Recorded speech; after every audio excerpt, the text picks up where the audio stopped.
Hello, नमस्ते. स्वागत आहे तुमचं रुचिताच किचन या चॅनलवरती. तर तुम्ही इकडे पाहू शकतात बाहेरचं वातावरण मस्त असं पावसाळी होतं आणि त्यामध्ये झटपट काहीतरी करून खायचं होतं. म्हणून रुचिताच किचन स्पेशल इकडे ढोकळा प्रेमिक जे आहे ते कशाप्रकारे इकडे वापरलेले ते तुम्ही पाहू शकता.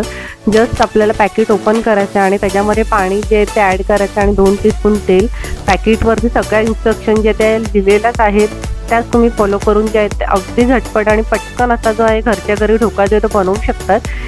तिकडे आपण एक ढोकळा प्रीमिक्स मिक्स करत असताना एका बाजूला मी इकडे पाणीसुद्धा इकडे गरम करत ठेवलेलं, की जेणेकरून आपण ट्रेमध्ये ढोकळ्याचं बॅटर काढल्यावरती लगेचच आपण जे आहे ते इकडे वाफवायला ठेवायचं आहे आणि टूथपिक क्लिअर निघेपर्यंत आपल्याला ढोकळा जो व्यवस्थित इकडे वाफवून घ्यायचं आहे. ढोकळा थंड झाल्यानंतर आपण त्याच्यावरती फोडणी घालून घ्यायची आणि शुगर सिरप घालून घ्यायचे आणि मस्तपैकी ढोकळा जो तो तुम्ही घरच्या घरी तो एन्जॉय करू शकता. खूपच छान सॉफ्ट आणि मस्त इकडे ढोकळा जो तो बनवून तयार होतो. तर तुम्ही सुद्धा प्रीमिक्स नक्की ऑर्डर करा आणि व्हिडिओ कसा वाटला मला